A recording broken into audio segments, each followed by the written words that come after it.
Nice day. It is. Thank you for bringing us outside. L'épisode 4 se termine sur une note étonnamment sombre et sur un suspense insoutenable, laissant planer le doute sur le sort de Zoshia. Allons. C'est l'heure de l'histoire, mon poulet au miel. On ouvre les petits volets. Cœur vaillant, œil sur la balle, on ne peut pas perdre. Cette semaine, la série nous présente Manussos Oviedo. On a déjà entendu parler de ce Paraguayen, gérant d'un entrepôt de stockage, un cas à part parmi les noms infectés qui refusent tout contact avec les unis. On l'a même entendu la semaine dernière lors de sa violente dispute téléphonique avec Carol, qui a été un régal. Ainsi, le 4e épisode de Pluribus nous emmène à l'autre bout du monde pour faire sa connaissance. Interprété par Carlos Manuel Vesga, Manussos aborde cette histoire de col psychique d'une manière bien plus traditionnelle que tous ceux qui n'ont pas été touchés par le virus. Cloîtré dans son bureau, fenêtre occultée, il vérifie méthodiquement chaque fréquence radio de son émetteur-récepteur amateur à la recherche du moindre signe de vie humaine. Manussos est encore plus méfiant envers les unis que Carol. Il va aussi mourir de faim s'il ne trouve pas une meilleure solution. Ses sachets d'édulcorants et ses crèmes de café ne vont pas durer éternellement, sans parler de la pâtée pour chien. Heureusement, le petit retour en arrière sur sa conversation avec Carol montre qu'il entrevoit désormais une lueur d'espoir. C'est aussi très amusant de voir une partie de leur échange traduite cette fois-ci. Oui, Manussos et Carol vont finir par s'entendre à merveille, un jour ou l'autre. De retour à Albuquerque, Carol prend le volant d'une voiture de police, parce qu'elle était là, pourquoi pas, pour rentrer chez elle après avoir passé quelques jours à l'hôpital où Zoshia se remet de l'incident de la grenade de l'épisode précédent. Sur la route, elle sort son doigt pour un gars qui lui dit bonjour. Ce doit être vraiment éreintant, toute cette gentillesse. Je la comprends parfaitement. En arrivant chez elle, elle découvre toute une équipe en train de réparer les dégâts, y compris un homme politique et le meilleur invité de la semaine, Jeff Hiller, qui joue Larry, alias le Minus.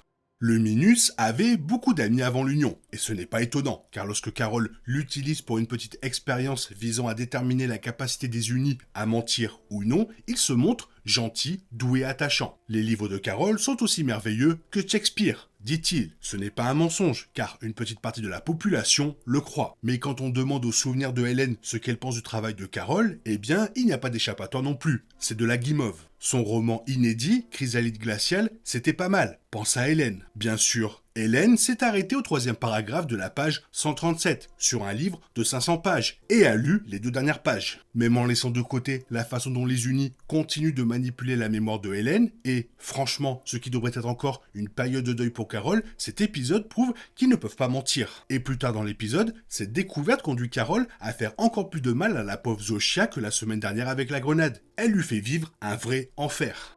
Quant à Zoshia, oui, elle fait partie d'une cabale mondiale d'influence extraterrestre qui a bouleversé l'humanité et est déterminée à faire de Carol l'une des leurs, et pourtant, j'ai tellement mal pour Zoshia. D'abord, la façon dont Carol l'interroge sans relâche sur l'existence ou non d'un moyen d'annuler ou d'inverser la fusion, apparemment il y en a un, et ensuite, comment elle la drogue et provoque un arrêt cardiaque, c'est redoutablement effrayant. Les unis, tous, sans exception, sont si pathétiques dans cette scène, pleurant à l'unisson, impuissants face aux questions de Carol.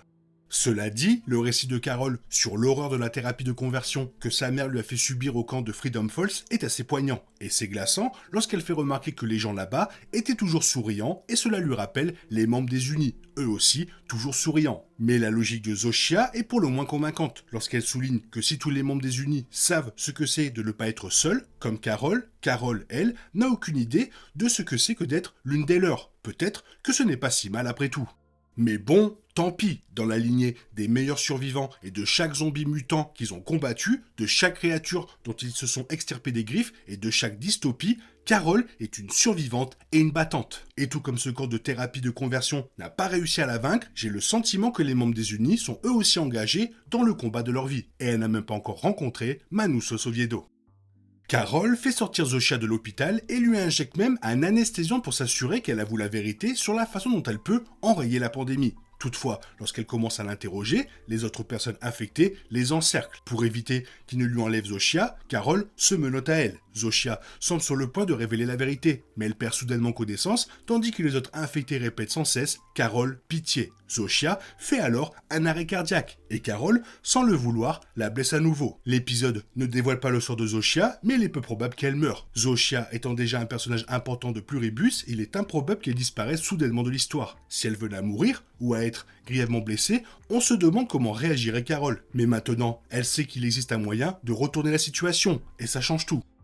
Maintenant que Carole sait qu'on ne peut pas lui mentir, ce qui la rend encore plus puissante qu'elle ne l'imaginait, ce n'est qu'une question de temps avant qu'elle ne rencontre d'autres personnes et ne poursuive ses recherches. Même si le sort de Zoshia est en suspens, Carole peut aborder n'importe qui et poser la même question. Si elle aborde ces questions de la bonne manière, ou même en collaborant avec les 12 autres individus, elle pourrait se rapprocher de plus en plus de la vérité. Ce qui est intéressant dans cette dynamique, c'est que Zoshia et donc tous les membres du groupe sont sincèrement convaincus d'agir pour le bien. En les rejoignant, ils aideraient Carole. Nous avons été comme toi, mais tu n'as jamais été comme nous, dit Zoshia à Carole au début de l'épisode, lorsque celle-ci tente de la raisonner. Carole se souvient d'un épisode de son enfance où sa mère l'a placée dans un camp de conversion après avoir soupçonné ou appris son homosexualité. Carole compare cela à ce que Zoshia essaie de lui faire subir, la transformer en quelqu'un qu'elle n'est pas. Mais Zoshia souligne que cela fonctionne dans les deux sens et que l'obstination de Carole à vouloir briser la conscience collective vise aussi à la changer elle-même. Quelle que soit la personne qui ait raison, Carole a découvert une faille béante qui pourrait l'aider. Elle pourrait emmener n'importe quel uni dans un laboratoire et lui demander de la guider pas à pas dans un processus scientifique pour inverser la conscience collective. Chaque uni possède d'immenses connaissances scientifiques, acquises auprès des scientifiques qui font partie de leur conscience collective. Elle pourrait avoir quelqu'un à ses côtés pour répondre à des questions fermées pendant qu'elle tente de mener l'expérience elle-même, mais y parvenir pourrait s'avérer plus difficile qu'il n'y paraît. L'intelligence collective est redoutable, intimidante et sait se protéger. On l'a constaté dès le premier épisode de la série, lorsque les deux scientifiques ont propagé le virus avec une habileté manifeste, semblant animée de mauvaises intentions. De même que Carole est capable de contourner leurs règles avec ruse, ils peuvent trouver des moyens détournés de se soustraire à leurs obligations envers elle. Ils ne peuvent ni lui faire du mal, ni lui mentir. Ils doivent veiller à son bonheur et à son bien-être, mais ils doivent aussi protéger leur intérêt et la force de l'esprit collectif à tout prix. Cette situation place les deux camps dans une position délicate et avantageuse, les opposant l'un à l'autre. Carole les a poussés à bout, prête à droguer et manipuler la personne envoyée pour être son fidèle compagnon afin d'obtenir ce qu'elle veut et anéantir l'esprit collectif. Elle ne reculera devant rien et eux non plus. Peut-être. Je sens qu'on se rapproche de plus en plus d'une cassure pour les unis. Que se passe-t-il si quelqu'un veut les tuer? Est-ce qu'ils vont être capables de changer leur manière d'être? C'est ça qui pourrait être intéressant. Toi, qu'est-ce que tu en penses? Fais-moi part de ton avis dans la zone commentaire. Et comme d'habitude, bisous bisous, bye bye. Il est impossible de compter sur les autres de nos jours. On est obligé de tout faire soi-même. Je me trompe? Rien de grave. J'avais tout prévu. Où va le monde? Je vous le demande.